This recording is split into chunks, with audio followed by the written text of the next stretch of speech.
All right, I think we are live. No. No, that meeting is not live. Go ahead. All right. Welcome everybody, or welcome back if you were with us last week on our purpose workshop. Today is our second workshop in our Impact Accelerate series. Just a little recap, last week we talked about personal purpose and how it can be a superpower for most social entrepreneurs, especially in a world where expectations for businesses to become more ethical, holistic, and aware is rising. So if you want to look at that, please feel free to go to our previous session. It was very fun and interesting, and we'd love to just share that message with you. Before we get started, we will be having this session in English, but our speakers can speak German. So if you have any questions with the language or anything that you don't understand, please feel free to write it also in German in the chat, and we can live also go over it again quickly in German. We just want to make sure everybody understands and gets the main points of our session. And yeah, feel free to be active on our chats. Our teams are with you on the chat, so we will get every conversation that you or message that you want to send over to us. So yeah, with that, let us dive into our topic today. Today we are going over the Understanding Social Business, Creating Your Own Social Business Model Canva. I know that most people that are watching this are social business entrepreneurs or are working within a social business, and some things might be new, some things will probably be something you already heard of, but I think our hope today also is for you to find a different approach to your business model. I know that when you work in social business, you can always hit that stump or that plateau where you feel like your business isn't growing, or it just doesn't feel as inspirational when you started. And we hope today you will find a fresh perspective to help you get out of that stuck feeling and find new wind of inspiration. So without further ado, let's get into our agenda. Today, we will just quickly go over the 7 principles of social business. We from the Grameen Creative Lab come from a very specific context of social business. So we just want to share that with you since it's not something very popular within Germany. Then we will just quickly go over the social business model Canva. Then we have a very, very special guest today, long friend of the Grameen Creative Lab, Felix Hallwachs from the Little Sun. We'll have a moment of inspiration from him, get to know his business, his story, and yeah, just find that wind of inspiration. And of course, we're gonna go over to a value proposition and see how this can be a great tool for us within the daily workings of our social business. So, the 7 principles of social business. It is a specific type of social business that was curated by Professor Yunus. And I know we talk about social enterprise, social business, or in German Sozialunternehmen, and they can kind of have become synonymous with each other. So we kind of just want to go over the definitions really quickly of what we're talking about here. And what makes kind of that Grameen perspective maybe different and unique, and maybe a little interesting to you guys as well when we're looking at your business model. Next slide, please. So what is a social business? So I think most of us know a social business is a non-dividend business who aims to solve a social, or at this point also environmental problem through business method. It's very different from the traditional business, like that profit-making goal of a business that we know of. It's very more value, purpose, and impact-driven. And the surplus of the business is reinvested in the growth and innovation of the business. So what makes the Grameen aspect of it unique? Next slide, please. So the main thing is that we know that both like Grameen social businesses and social enterprises, or social enterprises have that environmental or social goal at its core.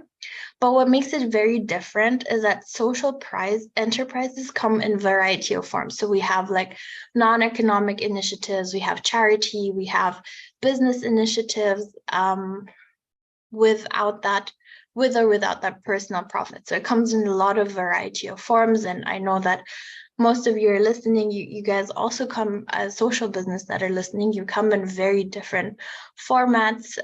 So we have like GmbHs, we have EV, so there's a lot of different formats, especially if you also look at it on an international basis, it's even more of a wider variety.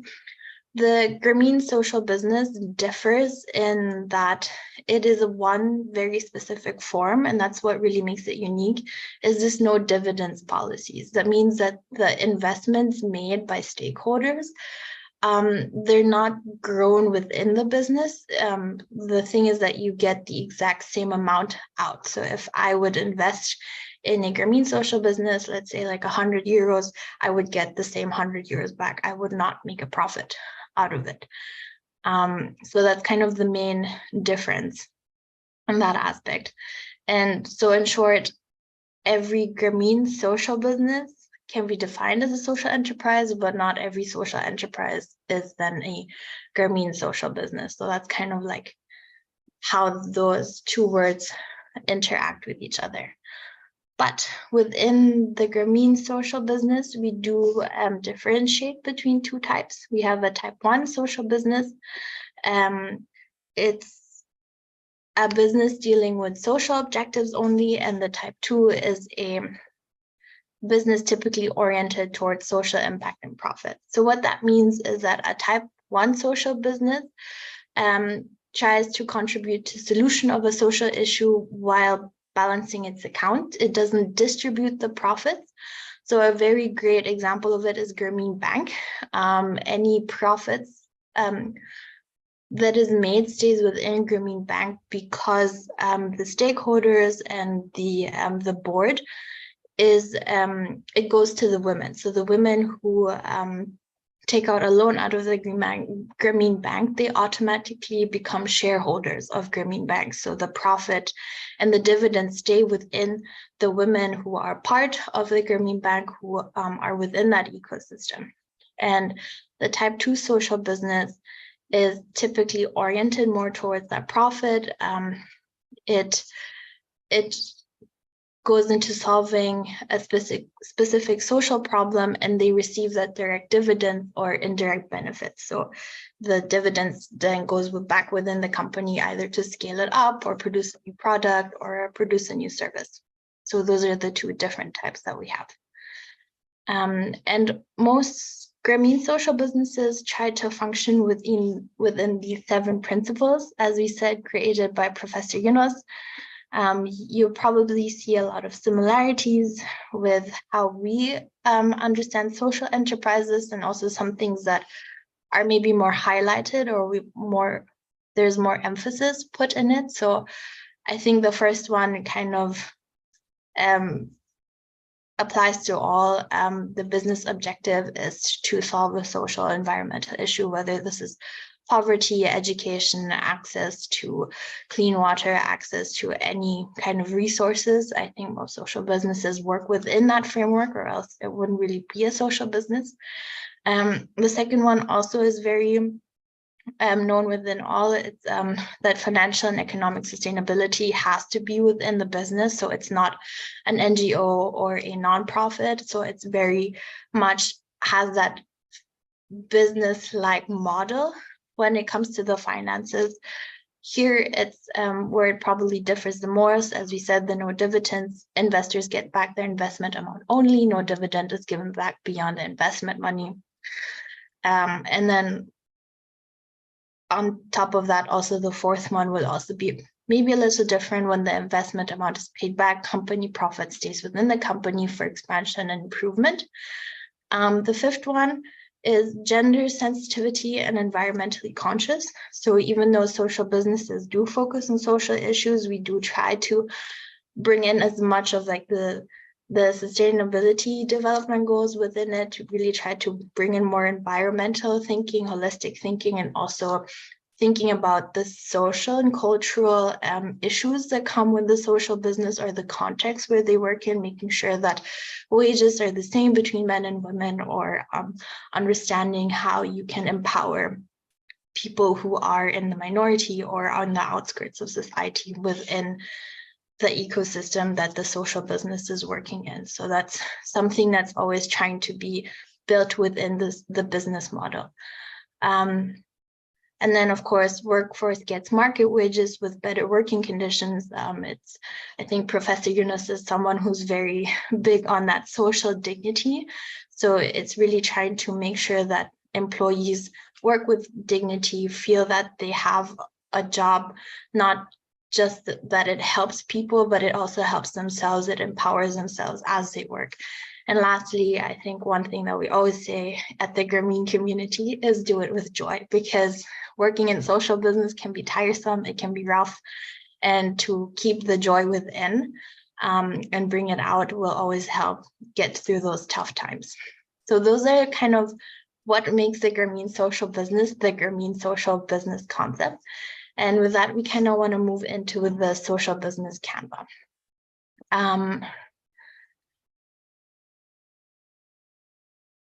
So most entrepreneurs, when they start and they say, I want to start a social business, you either start with a product or a service that you were inspired either through your own creativity or the world around you. You say, this is such a great idea, this is going to sell, this is like what the world needs. It is a great way to start because it has that like spark of inspiration. But in our consulting, we do say it's not the best approach to build your business based on that product or service alone. We do talk about kind of, if we can go to the next slide, please. We talk about understanding first how you can make a difference or how you can make an impact through your business.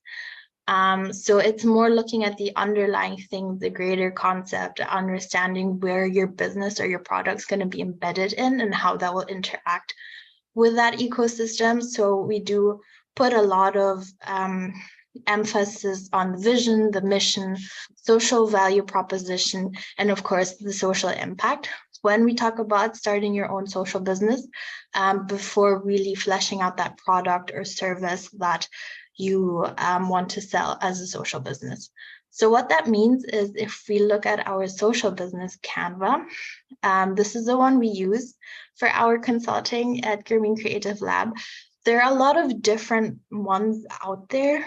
There's a lot of canvas that emphasize different things. They have more boxes, less boxes, but this is the one that we like to use because it is the one that we find most helpful. It also is the one that highlights the aspects that we think is important within a social business, which is the social value proposition. If you go to the next slide.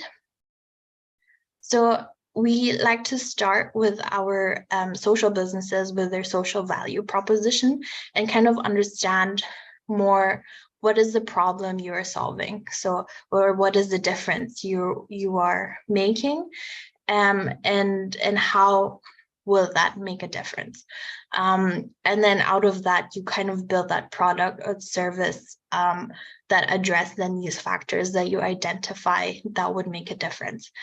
Another important factor that we look at is always the social impact measurement. So it's about defining quantitative and qualitative data that you would say, if we hit these numbers, this is what really, for us, we've defined, we've made a difference, we've made an impact. So how are you going to achieve that difference? And for every social business, it looks very different. Yeah, and then once you have that social value proposition and you have brought clarity to your mission and your vision out of that, what value are you bringing to the world, it becomes easier to define the rest. It's easier then to look at your implementation. Who are your partners? You can then dig into the values of your partners. Do they align with the values that you have? Will it further the values that you're looking for? The delivery system. Is there a way to make it sustainable? Is there a way to really get that message across? And also your sales and marketing. How are you then going to sell your product? What is that wow factor that you really have identified through your social value proposition? And then you have the market, of course, like you can better define your customer because you know what you're selling, and you know what value it brings. You can also better identify your competitors and what would make you different to your competitors. So we really try to derive a lot of what we do and a lot of the main elements of our business from that social value proposition. And once you have that, you can tackle the next thing, which is really important in social business, is that financial sustainability. You have to make it feasible, the product or the service that you have. It has to bring you money. You need to be able to live long as a social business in that sense. So you do have, we have these boxes in the bottom where we then note down the costs that you may have, the fixed and variable costs that you have, and then also identify your revenue, how many, like the different income sources. A lot of social businesses in the beginning, they do work with foundation money and a lot of in the beginning, before, while they're building that customer, that foundation of customers that you have. And then I think this is the one that is very important to us as a Grameen Creative Lab, is also that risk redistribution of your surplus. So for a Grameen Creative Lab, for a Grameen social business, you have to really know how you will then invest that money into your social business to really expand or innovate then your business. Next, please. And I think someone who can tell us really, really well about kind of the journey you go through with all of these different aspects and the highs and the lows is our dear friend Felix, who is managing director of Little Sun. I think he can tell us a lot about kind of, what you go through as a social business entrepreneur. Hi, Felix. Hi. So thank you for having me. Great pleasure to join you. This time we're broadcasting, so I can't actually see everyone. So hello into the abyss of the online broadcast. At Little Sun, we've been following very, very closely along with the whole social business community around Mohamed Yunus and the Green team and Hans Reitz here in Germany almost since our inception. So I think I was at the first social business summit in 2013 in Vienna, if I'm not mistaken. Little Sun was founded in 2012. So we're now 11 years old, actually. And to immediately begin with the principles of social business. So principle number one, we were looking to address the lack of access to energy in areas beyond the energy grids. And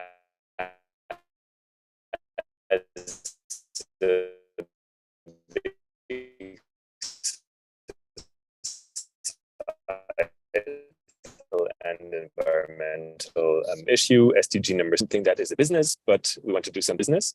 I have to say, we unfortunately fell along the line, which led us to never really, come into this position to look at distributing any profits to anyone. So it would be a bit presumptuous of me to say what we would have done with any profitable money that we had. We simply never got there, but we instead ventured down a hybrid path, mixing a non-profit with a for-profit. You mentioned it, Sharon, on the entry that you have different participants here in the sessions. So I would be interested at some point in learning more of the stories.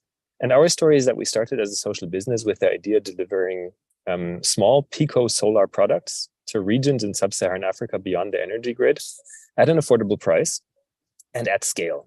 Because at the time we were looking at 1.5 billion people living beyond the energy grid. And now that's still over 600 million people. And so we're talking about really a huge number. We created our how do I move aside from this? Sorry, I'm testing a new thing here with using backgrounds instead of slides. But you can see next to me, there is the little sun lamp and some impact figures. And we really worked hard to bring this lamp, which has a solar panel on the back, over to as many people as possible through business, but we simply did not succeed. So we added donations and grant funding to bring lamps to all kinds of people, students, for example, but also into refugee camps. This is an image from a refugee camp in South Sudan from many years ago. And we've been quite active throughout the years. We have really old lamps. I just got this one back from Morocco. Sorry, I'm fond myself of this system right now, but you can see it quite big behind me, right? This was active 10 years in the deserty area in Morocco, and then came back to us, and it was actually still working, crazily. So we really felt that we were working on something which has an immediate impact on lives, which in theory is a great business, because everyone should be making money along the value chain of creating these units, of being a distributor of these units, of being, let's say, a micro salesperson. We connected to social businesses in the Grameen network in Bangladesh, for example, who have been supplying energy and light at a bigger scale for a long time. We looked at them for inspiration. We didn't manage to really successfully copy their scalable impact. We did, however, manage to create something really successful in the last point of social business, the joy. So we really created a symbol. The little sun, this unit, became eponymous of solar energy access within our small network of off-grid solar entities. And we realized that the story we were telling was hugely important.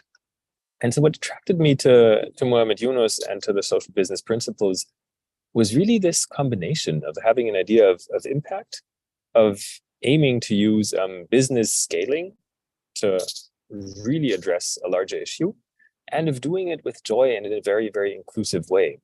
And that, even though we didn't manage to become a social business by the 7 principles, simply because we were not successful in becoming profitable, that has stayed with me for these 11 years that we've been operating now in this mix of a part social business and part a nonprofit. So we actually have an e.V. in Germany and a GmbH.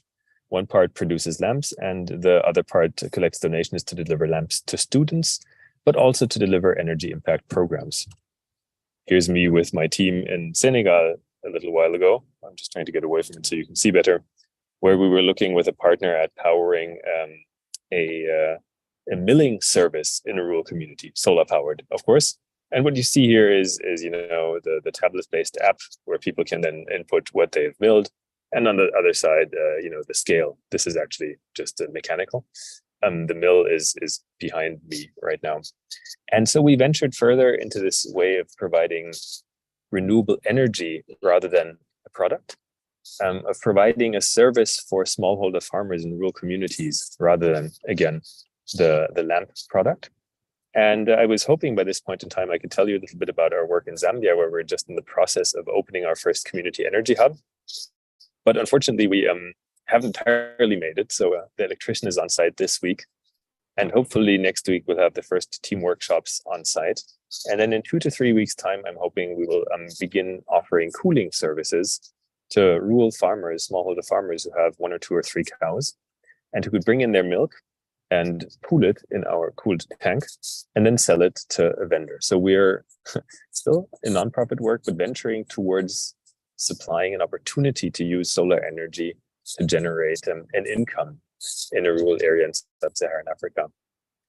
The fact that I'm speaking to you actually from Berlin right now, but I'm talking about work in sub-Saharan Africa, tells you a little bit about our specific issue at Little Sun. We didn't create a business, a social business that was market-based here in Germany to solve a problem here, and then thereby to generate an income and potential profits to do more social business. We actually looked at this global impact from the beginning, and that may have been, a little bit of a stretch for us. That may have hampered our ability to generate profits, but it definitely allowed us to do a lot of work with really fantastic and inspiring partners throughout the years. So I'm very happy we did it, but I'm assuming that many of you have a hopefully more functional business plan in mind when you look at what you're doing. And if you have a really clear business idea in a geography, I think adding the principle of putting impact over profits and then retaining profits to generate more impact is really what the word means. I mean, look where we are right now. The world is a mess. The news is crazy, and we didn't even need to have the additional drama of the terror attacks over the last weekend, right? Things were bad enough just with the climate crisis, or just with the war in Ukraine, to name something that's close to my location. And so I think really I applaud every one of you for working on creating a business that aims to make something better in this world. Yeah, sorry, that was a very, very quick run through of Little Sun. I hope I didn't gallop away. I was so fond of my own background here that may have kept me busy for a moment there. But I think that gives you a round of. So we're a tiny social business and nonprofit in Germany, delivering solar energy products in sub-Saharan Africa, and also selling them here for a higher price. We work out of Berlin and Lusaka, Zambia, and I've always loved the social business environment for all the positivity and positive energy and really great people I've met. And I think we can open the floor to questions. Sharon, or is there anything? Yeah, I think we can open the floor to questions. You can write them in the chat and we will receive them. And I think as we're waiting for the questions to slowly trickle in, I do have 2 questions of my own. I wanted to ask you how that process was for you guys, moving from that product of the lamp to more of a service-based business. So for one, we always, in our own understanding and our vision of ourselves, we're an energy providing company. So in our feeling, that was a very small step. But in fact, of course, it's a huge step. So manufacturing anything, we had to completely learn. We did not come from mass manufacturing. Factually, Little Sun, the solar lamp production company, is a consumer electronics manufacturing company, because a solar-powered lamp has electronics inside, right? That governs the charging and the LED lighting. And we really had a very steep learning curve for many years on that.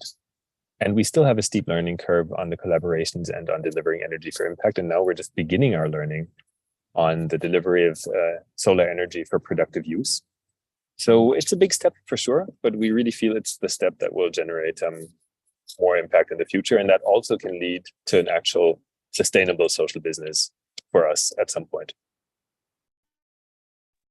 I think also you were talking about your story as Little Sun, how you started with really this like huge global impact that you wanted to make, and seeing also that sometimes what we want to do doesn't always unfold the way we expect it to.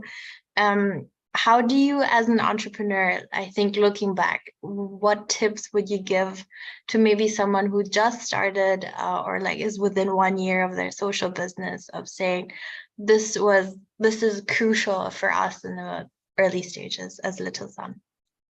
So for one, be quite critical. I would still say be optimistic, because that's what we are, but maybe be a little bit more critical with your own ideas. Bill Gates once dropped by the artist studio where we founded this project, and he looked at the whole thing and thought it was great, but then he was like, but the numbers don't add up. And we said, oh, they do, it's fantastic. And Bill Gates obviously was right. He kind of understood in 5 seconds that we didn't really have a great business value proposition here. But then again, if I would say don't do something because it doesn't seem like the perfect business, that would also fall short. But, be a bit more critical, I think, than not. And then never stop fundraising. I think that's the one thing we learned a bit late, but it's just, when you find money, use it to find more money. That I think is the most important learning, and it's one that anyone will give you. It's not any Little Sun specific knowledge, but never stop fundraising and run a tight ship. With all the enthusiasm you can get and gather, you have to still be super clear in what you want to do, in defining your mission and defining your targets and defining your impact.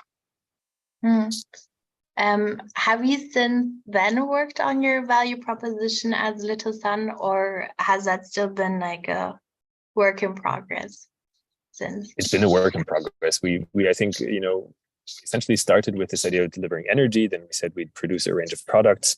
At some point, we saw we're not so interested in an entire huge array of products, but we would like to rather deliver energy again. And then we've kind of adapted we actually haven't adapted our mission. It's always been SDG 7, and we really haven't adapted our values either.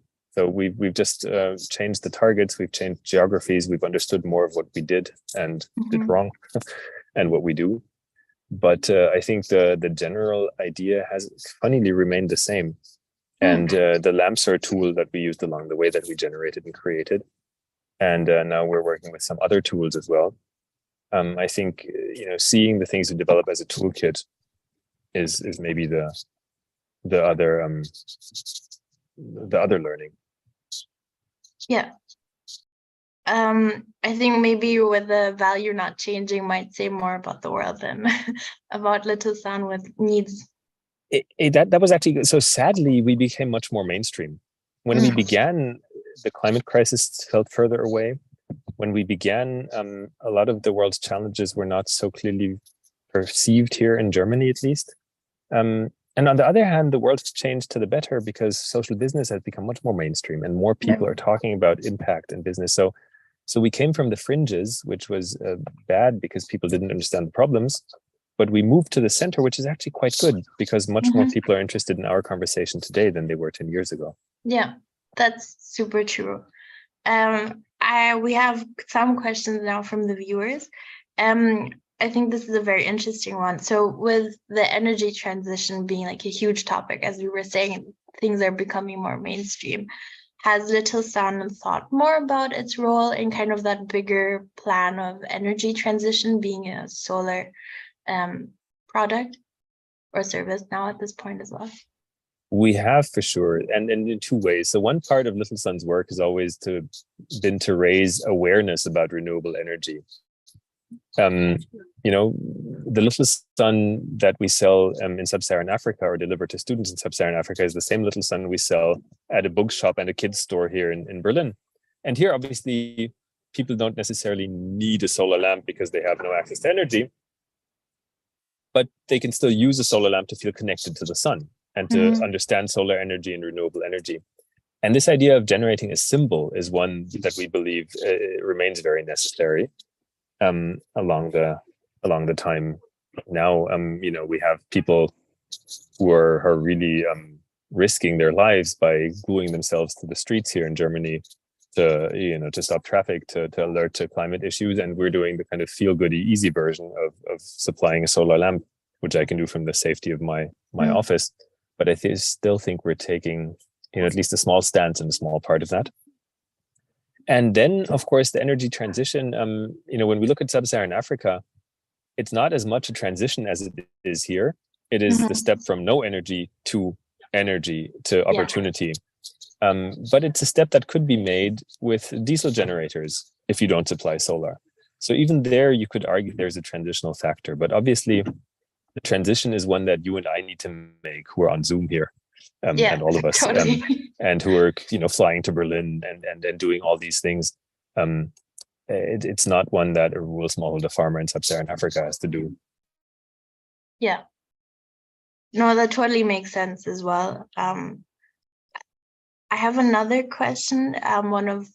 From Andreas, who's viewing. He's asking, how did you finance Little Sun at the beginning, and how financially sustainable are you today, especially in regards to contracting employees? Terrible. So I wish we were much more financially sustainable. We were quite lucky to get funding from an exhibition program to develop the first lamps.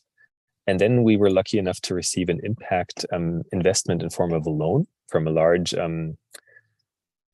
American foundation, Bloomberg Philanthropies. And ever since, we never actually got investment money, sadly. We clearly, to everyone else, were less investable than to ourselves. So throughout the years, we've gotten around 10 million euros, I believe, in grants. Some general funding to fund our operations, and some specific funding to deliver a certain amount of lamps to a refugee camp or to students in a certain area, or to electrify a rural health center, or to electrify a rural school.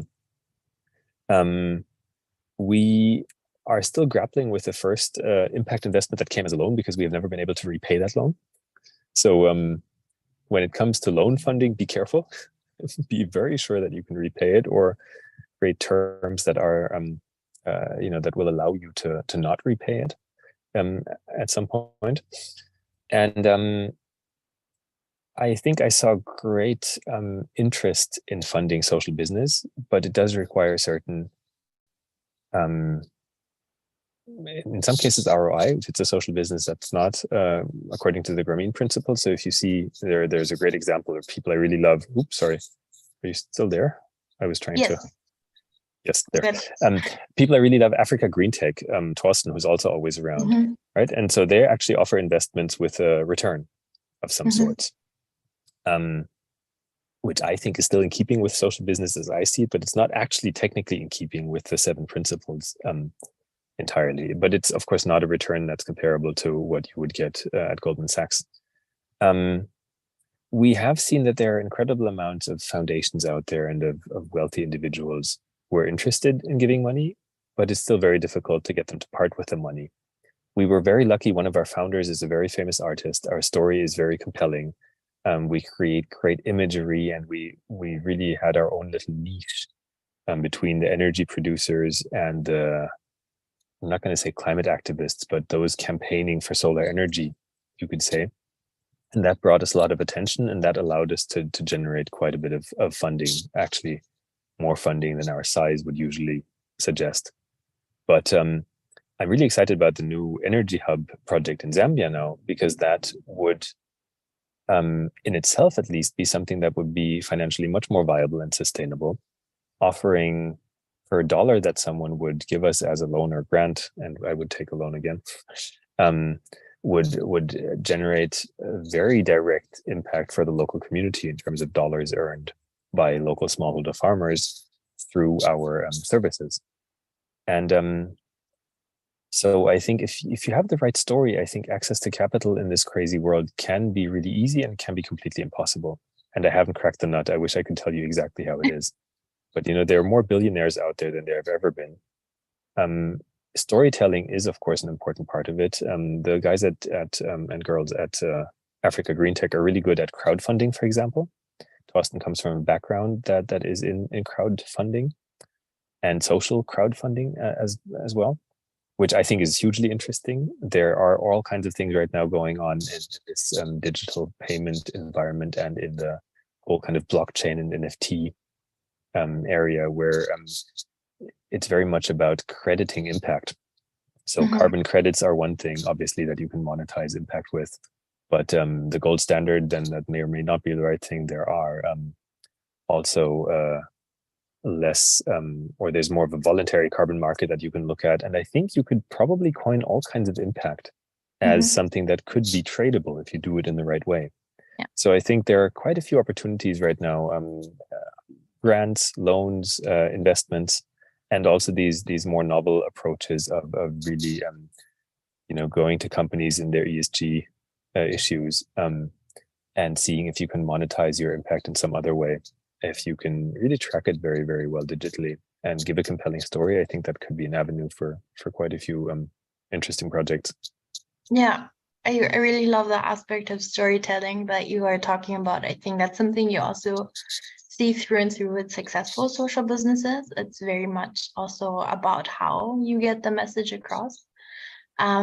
We also have a question from Marius Miller. I will see if I get this question right, but I think he's asking about your cows in Zambia.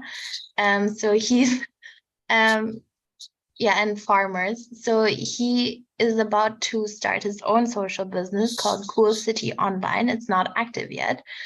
And it's about changing agriculture to agroforestry and how that can cool cities by vegetation.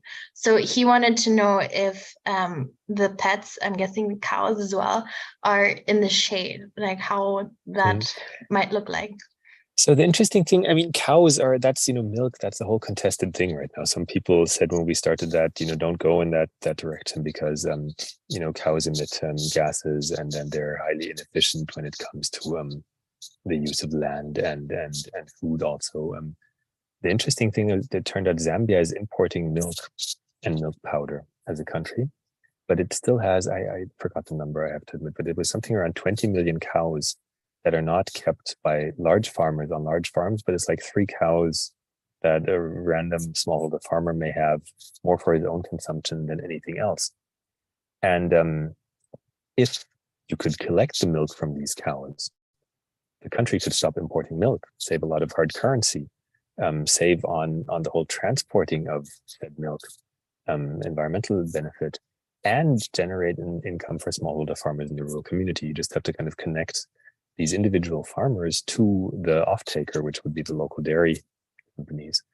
And then we found this great technology of a milk chilling unit in India. Friends of ours created that, which is tailor-made to that context. We found good units in Germany and the Netherlands also, but they're for like these cows who give like 50 liters of milk a day, and where the farmer has like 500 cows. And so the milk filler unit here in Germany is like 10,000 liters. Whereas, of course, in the rural Zambian context, with a few farmers having 3 cows per person, we're looking at cooling like 200 liters of milk, or maybe 1,000, something like that. And so we had to really align some dots on that. When it comes to farming in general, we are super interested in that. We, for example, have now installed around our first energy hub our solar panels on raised kind of scaffolding type of thing, so that we can actually farm underneath as a test. And we visited a farmer in Senegal who had this great project and did it, in very traditional ways of, and you've read about this, right? So planting trees and then farming between the trees, and obviously mixing crops and changing crops and so on. So everything you can do right, the information is actually out there. We in Zambia work in rural Zambia, so urban questions are not so much an issue. But personally, I'm super interested. I'm an architect by training, and I'm really interested in this idea of green cities, and of really bringing nature back into town. And I have been following a few people working on these vertical farming ideas also, and so on. But definitely the combination of solar arrays and farming makes a lot of sense. I mean, especially in very hot rural sub-Saharan African countries, where the solar panels, if they're mounted in an elevated fashion, can provide shade. They can provide the energy you need for processing. So there can really be a win-win scenario there. And we're definitely going to explore that further. So the milk chilling idea is the let's say the anchor technology that allows us to build the hub. And the idea then is to go further and really work with the local farmer community to see what other services we can offer. And if in the process we find ways of experimenting with farming, maybe even better. I hope that answers the question. Otherwise, feel free to reach out afterwards at some point. Marius is really interested in the idea. He says, I think cows can also contribute with holistic grazing and bring back soil life. So I think maybe it would be great for you guys to get also in contact, since you seem to have a lot of overlap and interest. I think I have one last question, and then we will sadly let you go, Felix. It's been really great. So the question is, would you recommend to make a foundation at first for funding, or would you rather found an association? Also keeping in mind the paperwork within Germany. I think this is a conversation we had reoccurring, that social business is not really like a legal thing that's like acknowledged in Germany. Yeah, that's a really interesting one. And I'm not sure my answer is 100% qualified, but I can tell you my experience. We created a GmbH for our production of units. And then we realized that, we also need to take grants, largely because people said they wanted to give us money and we couldn't just take it in a regular company. Yeah. So they wanted to gift us money so we could give away lamps. And so we created an association, an EV. I'm actually not really happy with the governance of an EV because it's not bad, but you have members and a board, but we never actually wanted to be a membership club, as an EV actually suggests. So I think what I would do if I would set it up anew now is I would create a so-called GmbH, so a gemeinnützige GmbH, which is essentially a GmbH that in its statutes defines a non-profit impact segment of its work. And what that then fiscally does is you can actually run a for-profit segment of your business and the non-profit segment of your business in parallel. They are really hermetically sealed from each other in terms of bookkeeping, but they both run in the same entity. And one is called the wirtschaftliche Geschäftsbetrieb, and the other is called the ideeller Bereich. Now, there is still an issue with money coming into one of those that can't easily, or let's say money coming into the nonprofit part cannot easily be used to cover costs of the for-profit part. So in theory, they are separated. You would also still, of course, pay income tax on anything that you generate as income in the for-profit segment of that company. But you could, as far as I understand, donate it internally to the nonprofit part. And you would, I think, come closest, in my understanding, to really being a social business as we want to shape it. Even though it sounds like you're a gemeinnützige GmbH, so it sounds like you're completely for a social purpose, you actually can run an impact business. And then the details of that are up to a tax accountant to really look at, though. In our case, with our distribution between income generated from selling lamps and income generated from receiving grants, it would work. And we may actually transition to that in a year or two, just to shave off one entity and make our management structure a bit more lean. And yeah. So that's my 2 cents for. We looked at foundations. Yeah, you can actually make those. At the time, someone told me it was really complicated. And so I didn't venture down that path, largely for 2 reasons. 1, I didn't like the complexity, but 2, we didn't have an endowment. So the principle of a foundation would usually be that you have a lot of money. We called our association Little Sun Foundation EV because we wanted the foundation thing in it. And that actually led to a lot of misconceptions about us. So a lot of people have asked us for money because they think we're a foundation and they think we have money. So if you're in the idea of a Stiftung kind of entails this idea of having money already.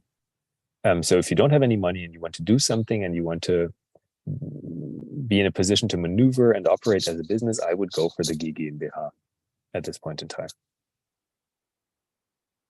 Yeah, thank you so much for that insight. I think that's also something where a lot of people have difficulties with the legal aspects. Yeah, and I also just want to thank you so much, Felix. I think our time with you is up. It was really great talking to you and learning more about Little Sun, your experience, your story. And I hope that our viewers feel as inspired as I do. I know Marius Müller probably is. He was very interested about that project you have. So yeah, maybe in that sense, just to close it off, where could people maybe find you if they want to reach out? So you can find me at, yes, that looks good. And my email address is just felix@littlesun.com. So felix@littlesun.com. And it's all about making the future more solar. Can you see that behind me? See my last play with my background. Oh, yeah. Super. Thanks for having me. Yeah. It was a pleasure. And to anyone who I may meet in Berlin, I look forward to actually seeing you off screen. And to everyone else, thank you for listening in and enjoy the rest of your day and have fun with Sharon and the team. Yeah. Thank you so much, Felix. See you soon. Thanks. Bye-bye. So that was really an inspiring conversation with Felix, and it was really, I hope you were able to take a lot out of it as an inspiration, but also like the practical and legal tips that we went over.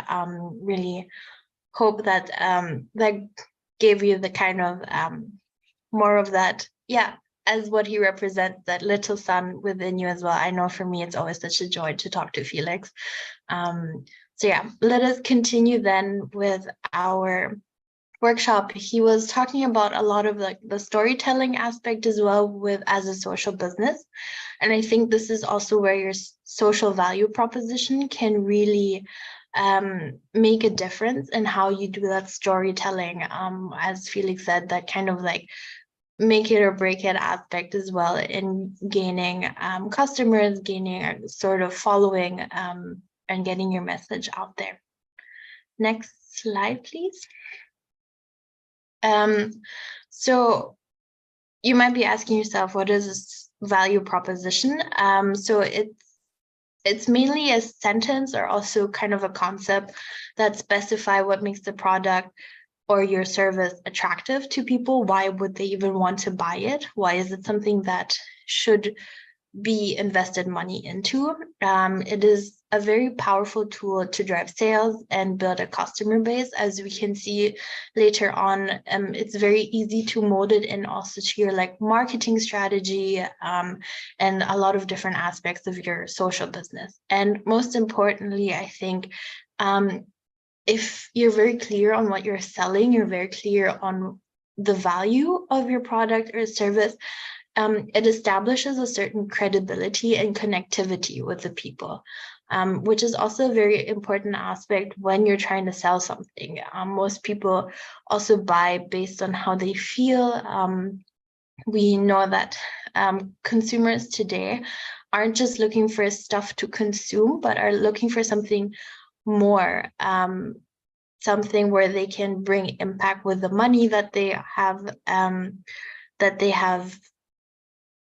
have earned. They want to use that money for something bigger, for something that's not just empty consumerism. So I think as social businesses, we do have that within us. And I think it's about just building that credibility and connectivity then to the consumers and saying, hey, if you want to make a difference, we're worth putting some money into.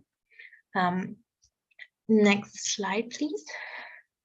So what goes into a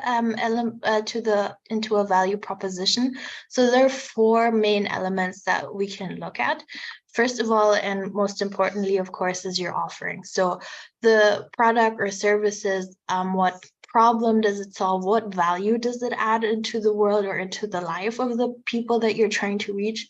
Secondly, who is your audience? And I think this is something that's also very hard to narrow down from the beginning if you only start with a product or a service and don't kind of go through these like this Canva that we've been talking about. So who is your ideal customer?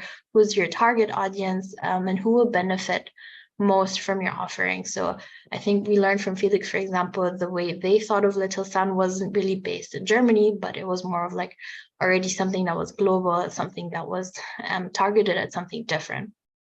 So the third one is the value. What's the recognizable benefit that matters the most to the consumer? So it's again about that connection with the people that you're trying to reach. And then lastly is the differentiator. So the main reason the customer should trust you over someone else, and really that wow factor about you against competitors. So these are the 4 main elements that we look at in a value proposition. And yeah, I think a very good example about this is the brand Tom's. I don't know if you've heard of them. They're a very famous shoe brand. They're not per se a social business, how we define it at the Grameen Creative Lab, but they are for sure a very famous and very successful social enterprise. And so their model was, I think, as you can see here, purchase Tom's will give a pair of new shoes to a child in need. It's called the 1-for-1 aspect. That was a big part of their value of, if you buy a shoe from us, we donate 1 shoe to a person in need. And I know that now they have also expanded that aspect of their value, where they say that they do collect a certain percentage of their profit and they donate it to different social and environmental causes. And Tom's was very smart in this aspect of using that value proposition as an extension of their mission and also an extension of that philanthropic nature that we were talking about that is already given within a social business, and really weaving in that into all of the aspects of the business and creating that credibility. So Tom's is known for this. A lot of people buy Tom's because they want to get a shoe, but then they know that it also helps other people. And I think we as social entrepreneurs, especially if we're just starting, we can falter sometimes in that communication. So I think the more we dig into that value proposition, the more it helps us establish that image the way Tom's was able to do it from the get-go, because it was so clearly defined from the beginning.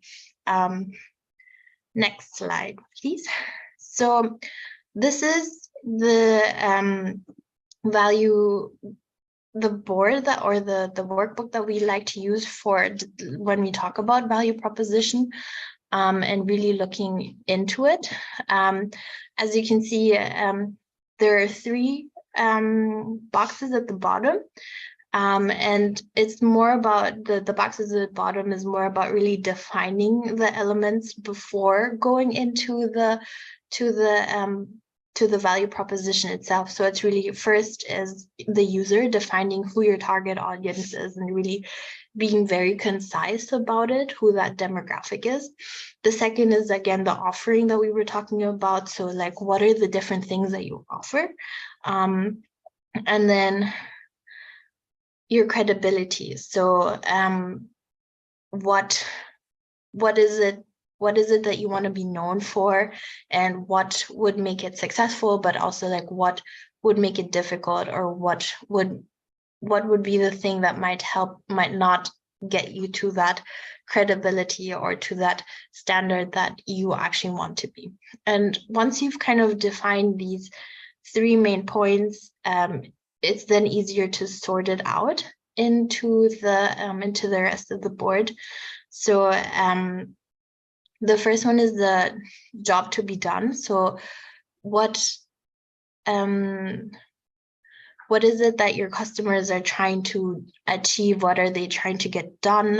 What is it that is important to them? So I think a great example, for example, is like Little Sun's new project in Zambia. So probably one of the things that the small farmers are trying to get done is also like just getting that daily crop in, how that daily routine of farming without any interferences due to external resources. But then also, for example, with the cows, also getting the cooling in, the nutrition value that also comes with the milk, for example. And what is annoying or troubling your customers, or what is preventing them. So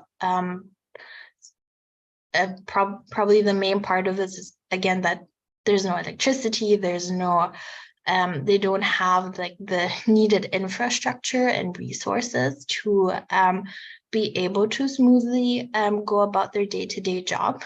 And then what would be the gains? For Little Sun, for example, it would so the gains would be, for one, as Felix said, the import cost, for example, from the country itself would lessen. You have probably nutritional factors. You would address malnourishment at one point. You're addressing sustainability. You're addressing energy. So you're addressing a lot of different things that would affect like that day-to-day life of the farmers and the families involved. So once you've kind of defined your customer, you've kind of have a good understanding of what their lives look like, what the context is within that framework or within that social problem that you want to solve, you can then move to looking at your model, at your business, and how that fits in then into that larger context. So pain relievers, how can you help your customer relieve his pain? Here it says be very explicit about it. I think this is something we always tell our the people we're consulting or working with is like the more explicit you are, the better it is. So it also requires a lot of research. It requires a lot of going over a lot of different things. But yeah, so the pain relievers, by creating that energy hub, for example, you would relieve them of that feeling of maybe like being left behind because they don't have that infrastructure, making them feel seen, being able to work more smoothly, more regularly. And then the fifth one is gain creator. What can you offer your customers to help them fulfill the gains? So they're offering them like cooling system, they're offering them energy source. So they have a lot of like products and services that kind of go within that larger project. And then, of course, the sixth one is then the products and services. What are the products and services you can offer your customer so he can get his job done? How is it not a silver bullet? So with that, then out of that, you can really then define those like each specific product and service that you have.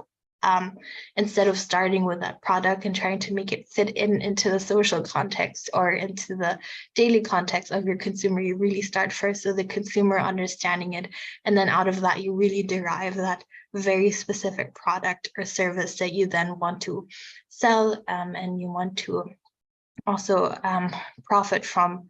I mean, yeah. So with that, we still want to make this a more creative session. We have prepared for you some workbooks where you will find this board of designing your value proposition. And we thought it would be great to just kind of give you guys 15 minutes to go over it, to read through it, maybe start writing in it as well. See for yourself. I know we have social businesses here, and then there are also social businesses who are about to start. Maybe it's also a good way to just kind of go through things again and just really solidify certain aspects. So we'll have 15 minutes to go over that. You can go over it individually, and then we can collect questions if you have any questions as you go through the certain things. If anything was more difficult for you guys, or if there was like a aha moment that you want to share. So I know our team is sharing a link in each of the chat of the different platforms that we're streaming through. Just go ahead, click on it, and then you will download like a beautiful PDF, and yeah, and then we can see each other at 3:15. And you can also already write your questions before that as you go, and we can address them at 3:15. So I hope you guys will enjoy the workbook, and yeah, I'll see you then.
All right. I hope you were able to dig a little deeper into our workbook, and you had an insightful moment and time with the with the exercise. If you want to share any questions that you may have, or how you experienced the exercise, or also maybe like the whole workshop in itself, please write in the chat. We would love to know, get your feedback as well. And while the team is kind of gathering that, I would move on to the next slide, which is about creating that value proposition statement. So you will also find this in your workbook in the last page. And what this does is basically you kind of brainstormed a lot of aspects of your value proposition, what you're giving, what you're gaining, what the pains are, who your customer is. So it's a lot of different elements. And what this does is it kind of cleans it out and filters it into one beautiful value proposition statement. And so the objective of it is to really have that one quick, shareable, and pitchable sentence, which you can also use for like your pitch deck when you're trying to get funding or working with partners. And so it's very versatile. As you can see, it's kind of like fill in the blanks. So you start with your product and your service. So our product and then service, and then helps, and then you put who your target is, and then who wants to, and then you add the job or the thing, the exercise that your client or your customer is trying to achieve with it. So what are you, the thing that you're adding value to, and then by, and then you add a verb, and then you add the customer, one of the customer gains, the main customer gain that you find most impressive, and then add and then you add another verb, and then you add a customer gain.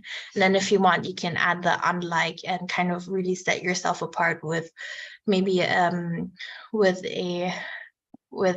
another company that does the same with and this works really well, the unlike, especially if you're going into a sector that has like that one very prominent company that works within it, and you're kind of just gapping a hole that they're working within. So that's also very helpful. And we do have a couple things coming in from you guys. And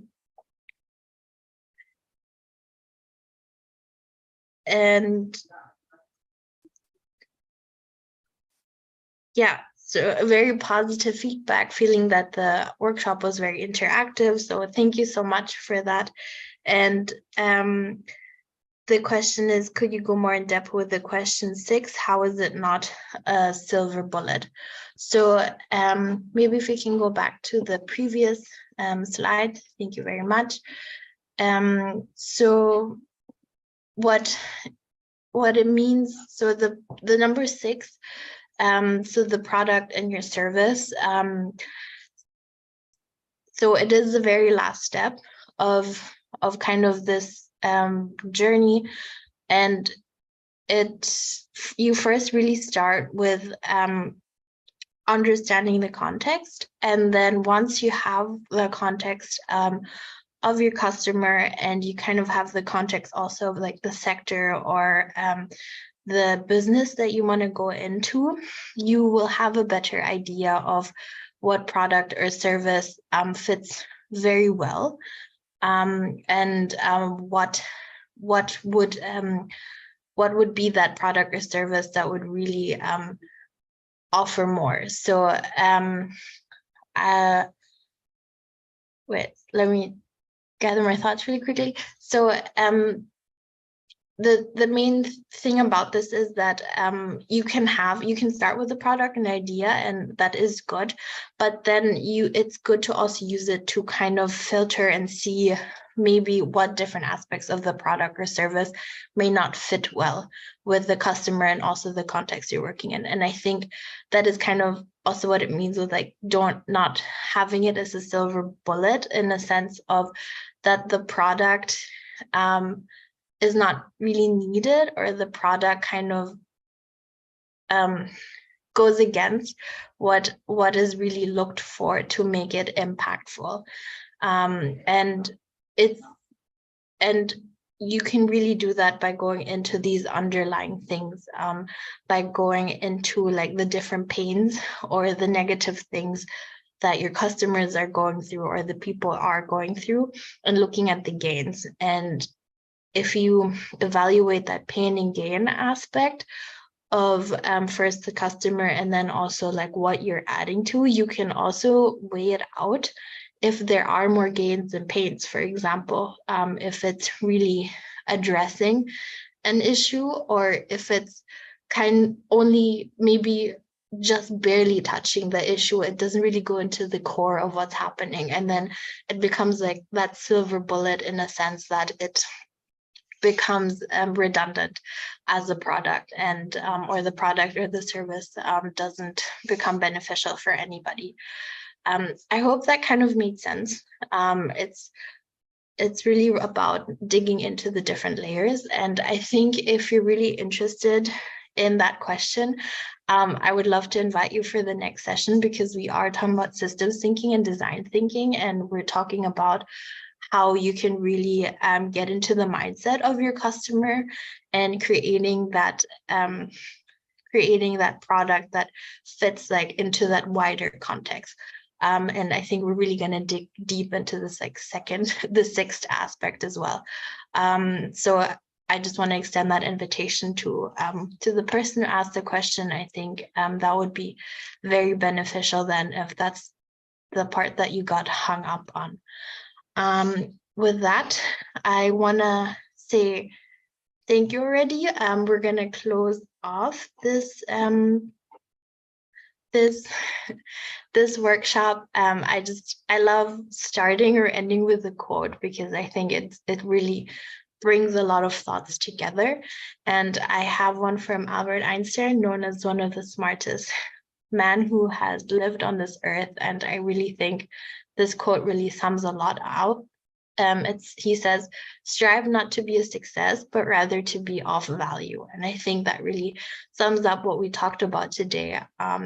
Sometimes, especially in social business, being of value is more important than being that huge success, being the next billionaire or the next big thing, and really honing in like, what are we adding to this world where there's already so much going on. Yeah, so I just want to summarize our learnings for today. So what we learned today is starting with a product or service might not be the most efficient way to start. It's definitely a good start, but it's not always the efficient way to start. Secondly, as a social business entrepreneur, it is important to start with your value proposition in a financial plan to really flesh out that social value or environmental value that you're adding into this world. And lastly, once you have a deeper understanding of what your impact will be, it is easier to share it with your customers. So if you yourself know who you are, what you stand for, what your value is, what your vision, your mission statement is, it becomes a lot easier to sell that to people, to put it into your marketing, to put it into your visuals, to put it in everything that you work with, so that people get to know who you are. You build that credibility, you create that connection with the people around you, and you create that success, and you create that fundament that you need as a starting social business. I hope you really enjoyed this session. I wanted to let you know that this isn't the only session we have in our series. We do have the purpose with impact, which we did last week. It was a very good session. I hope if you want to dig deeper into that, feel free to go back. And then we have 2 more sessions going in, as I said, this Thursday on the 19th of October, same time. We have developing a social business mindset. So we're going to be talking about systems thinking and design thinking. It's really understanding your customer. It's really going into the larger context of the social issue that you want to solve, and really making sure that you create that correct solution without creating further damage. And then the last session in our series is the growth hacking for social business. That would be on the 24th of October, same time as well. It's a very interesting session with our managing partner, Maria, who comes from a marketing background, and will show you how you can leverage on social media and a low amount of resources to really get that message out there, to really gain that customer and following that you need as a social business. So very good, two very good sessions. You're more than welcome to come. And as well, if you are in Berlin, or if you're anywhere near Berlin, or if you want to come to Berlin, we will be meeting at the Impact Hub starting in the afternoon, where we will learn more about how you can accelerate your impact.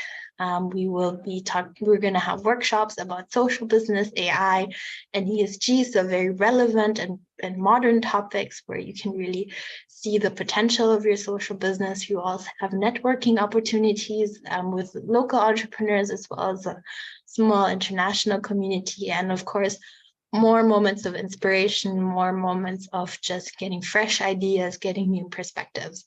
So if you're interested in that, we will go out with a communication, I think, this week. So stay tuned on our social media pages to kind of get the whole information of that. And yeah, with that, I want to say thank you very much for everybody who tuned in. Also, again, thank you to Felix, who joined us, and thank you to the team who, you don't see them, but I have a large team helping me here with the technical stuff and with the live stream and with the chat. And we are very grateful, and we hope to see you in the next sessions or to see you in Berlin. With that, I say farewell and have a good rest of the afternoon. Goodbye.